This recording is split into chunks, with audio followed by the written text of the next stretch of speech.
आज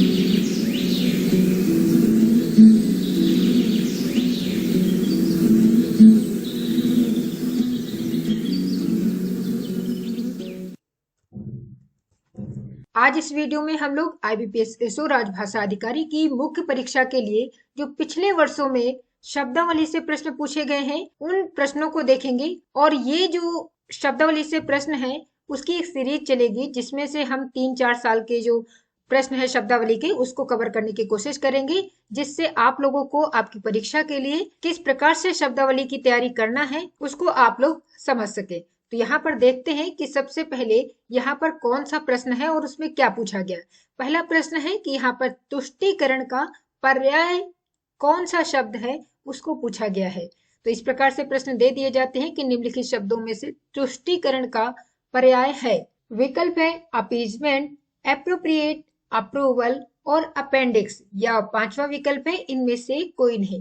तो तुष्टीकरण का जो यहाँ पर पर्याय होता है वो होता है अपीजमेंट। बाकी के जो शब्द हैं जैसे अप्रोप्रिएट, अप्रूवल, अपेंडिक्स, इन शब्दों का भी अर्थ जानना जरूरी है ताकि अगली परीक्षा में अगर इनमें से कोई शब्द आता है तो उसको भी आप लोग कर सके। तो यहाँ पर जो शब्द है अप्रोप्रिएट, उसका जो अर्थ है उचित, उपयुक्त या ठीक से लगाया जाता है कि अप्रोप्रिएट है ये चीज यानी उचित है, उपयुक्त है, ठीक है। अप्रूवल का जो पर्याय होगा वो होगा अनुमोदन। जैसे किसी चीज का अप्रूवल मिल जाता है तो उसका अनुमोदन मिल जाता है, आप हिंदी में कह सकते हैं। अपेंडिक्स का अर्थ होता है शेष संग्रह या परिशिष्ट कह सकते हैं। अगला जो प्रश्न है उसमें देखते हैं, निम्नलिखित शब्दों में से प्रोमोटर का पर्याय नहीं है। यहाँ पर इसका जो अर्थ नहीं है उसको बताना है। विकल्प है प्रवर्तक, समर्थक, अनुपात, संवर्धक और संप्रवर्तक। तो यहाँ पर प्रमोटर का जो अर्थ होता है वो होता है प्रवर्तक, समर्थक, संवर्धक भी इसको कहते हैं और संप्रवर्तक भी कह सकते हैं। लेकिन आप देख सकते हैं कि बिल्कुल अलग शब्द है और इसका ये अर्थ नहीं होता है। तो हमारा सही विकल्प जो है वो होगा अनुपात। तो अब अनुपात को इंग्लिश में क्या कहते हैं सभी जानते हैं, बहुत सरल है, रेशियो। अगले शब्द को देखते हैं और अगले प्रश्न में पूछा गया है कि निम्नलिखित शब्दों में से सेंसिबल का पर्याय है। तो सेंसिबल यानी जिसके पास सेंस होता है, तो सेंसिबल का अर्थ होता है समझदार। लेकिन संवेदनशील, सुग्राहीकरण, सुधार या फिर अंतरण इसके पर्याय नहीं होते हैं। तो इसके पर्याय क्या होते हैं? जैसे संवेदनशील को हम अंग्रेजी में क्या कहेंगे? तो संवेदनशील को कहेंगे सेंसिटिव। सुग्राहीकरण, सुग्राहीकरण का सेंसिटाइजेशन कहेंगे। और सुधार के लिए हम रिकवरी शब्द यूज कर सकते हैं। अंतरण यानी ट्रांसफर। तो आप लोग ये बाकी के जो शब्द हैं उनको भी याद करने की कोशिश करिए। ये जो प्रश्न है उनको थोड़ा सा पॉज करके आप लोग खुद से आंसर देने की कोशिश करिए। इसके बाद सही आंसर का मिलान कर लीजिए और इसको अपने नोटबुक में लिखते जाइए, जिससे आपको आपकी परीक्षा तक जो पिछले वर्ष के जो प्रश्न है शब्दावली के वो एक जगह ही आपको मिल जाए, ताकि उसका रिवीजन करने में आसान हो जाएगा। अगला प्रश्न है, निम्नलिखित शब्दों में से साधन का पर्याय है।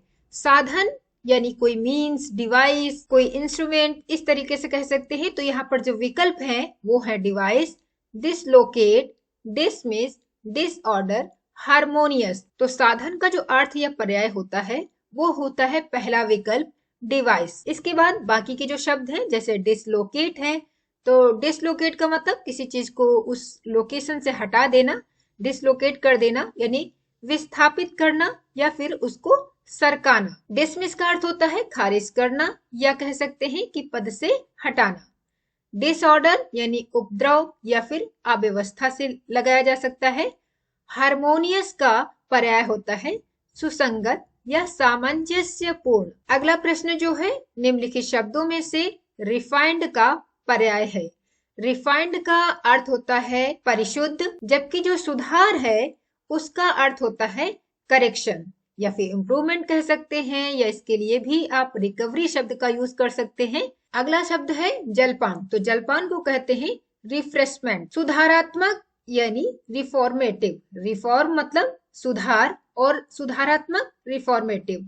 अनुमानित के लिए शब्द होता है एस्टिमेटेड। तो इस प्रकार से बाकी के जो शब्द हैं उनका भी आपने पर्याय देख लिया, हिंदी से अंग्रेजी या फिर अंग्रेजी से हिंदी। तो इस तरीके के आने वाली परीक्षा में शब्दों को पूछा जा सकता है, तो इनको आप अपनी कॉपी में जरूर लिखें और इसको रिवाइज करते रहें। और जब आप इस चीज को रिवाइज करेंगे और इसको लिखेंगे तो आपको एक आइडिया भी लगेगा कि किस तरीके के शब्द याद करने चाहिए। तो यहाँ पर हमने कुछ शब्दों को देखा है जो प्रीवियस ईयर में आए हुए हैं एसओ के एग्जाम में, आईबीपीएस एसओ के, और कुछ शब्दों को हम आगे की वीडियो में देखेंगे। इस प्रकार से थोड़े थोड़े करके हम यहाँ पर शब्दों की वीडियो जो है शब्दावली की वो आपके सामने लेकर आएंगे, जिससे आपकी परीक्षा की तैयारी उचित ढंग से होती रहे।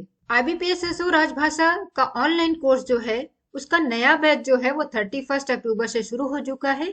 यदि आप आईबीपीएस एसओ राजभाषा की तैयारी ऑनलाइन करना चाहते हैं और आई एग्जाम बी से जुड़ना चाहते हैं तो आप इस कोर्स से जुड़ सकते हैं, क्योंकि अभी इस कोर्स में ज्यादा टाइम नहीं हुआ है, नया बैच शुरू हुए लगभग 20 दिन ही हुए हैं। तो आप इस कोर्स से जुड़ सकते हैं। इस कोर्स में जुड़ने से आपको लाइव क्लासेस मिलती हैं, प्रैक्टिस टेस्ट मिलते हैं, स्टडी मटेरियल्स पीडीएफ के रूप में मिलेंगी और शॉर्ट एंड क्रिस्प वीडियोस दी जाती हैं जो आपको हेल्प करती है आपकी परीक्षा के लिए, और इंटरव्यू गाइडेंस भी दिया जाएगा।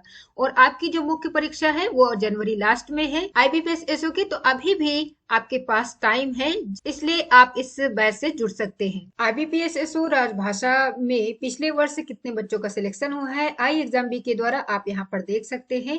और यदि आपको इस कोर्स से जुड़ना है तो अभी भी जुड़ सकते हैं, अभी भी इतना ज्यादा टाइम नहीं हुआ है। आपकी मुख्य परीक्षा जो है वो 31 या फिर 30 जनवरी को होने वाली है, यानी लास्ट जनवरी को होगा 2024 में। तो आप इस कोर्स से जुड़ सकते हैं।